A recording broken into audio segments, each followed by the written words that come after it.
Hello, YouTube. My name is Anarchy, and this is a Psycho Culture movie review for you, bringing to you James Bond's 26th, 27th, I really lost track, I don't give a fuck anymore, movie, Spectre. Now, going into James Bond, it's typical. You expect this suave, most elegant, sexy...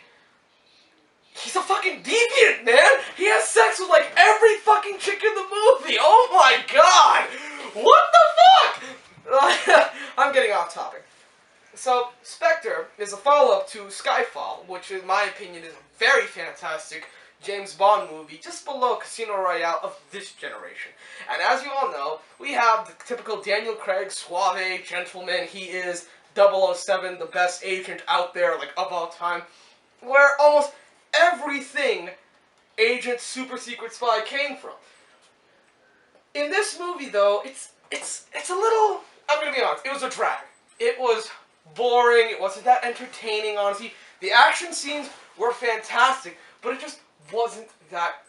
Like, it wasn't the best. It wasn't as good as I hoped it would be, because, for starters, you had Christoph Waltz as the villain, and I was really disappointed. Jacob, go away! Go away, Jacob! Anyways, where was I? Oh, yes. We had Christoph Waltz as the villain, who just... Oh, stuck. I apologize. Oh my god.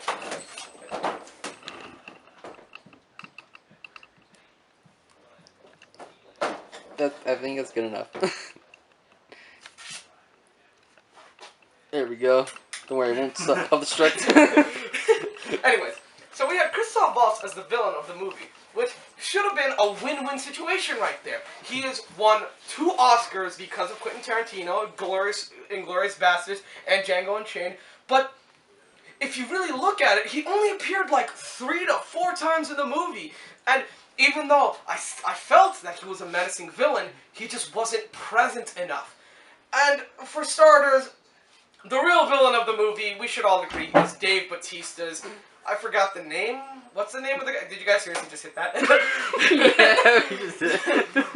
The main villain, in my opinion, was kind of Dave Bautista for like the most of the movie. He was the one who chased after James Bond, who actually beat the living shit out of him, played by a.k.a. Dave Bautista, Drax the Destroyer, which we all know and love. So I'm happy to see Dave Bautista get some work in this movie of all time, but regardless. Still, it really is kind of low on plot. It's a typical James Bond movie. James Bond gets the girl, everybody's happy, he continues on dun dun dun dun dun dun dun dun dun dun dun dun. And it's really not much to say. As my friend stated, it's not bad, but it's not great. It's just the kind of movie you would find on your television when going through the channels. You're like, oh, Spectre, I haven't seen that in the theaters. Let me see what it's all about. And you'll be like, it's good. Because the only legitimate part where I was just like, oh, that's awesome, was, spoiler alert, was when Christoph Waltz had his eye, like a scar right here, and a glassy eye here, which was an homage to some of the original James Bond villains. You know, what's his face again? Pussy Galore. God, it's funny how far we've come, and yet in the 60s and 70s they had a villain named Pussy Galore in a James Bond movie. Well, whatever. This is Anarchy with the Psycho Culture movie review, giving Spectre a 7.5 out of 10. I take that back, a 7 out of 10. And my asshole friend Jacob, who interrupted us, signing off.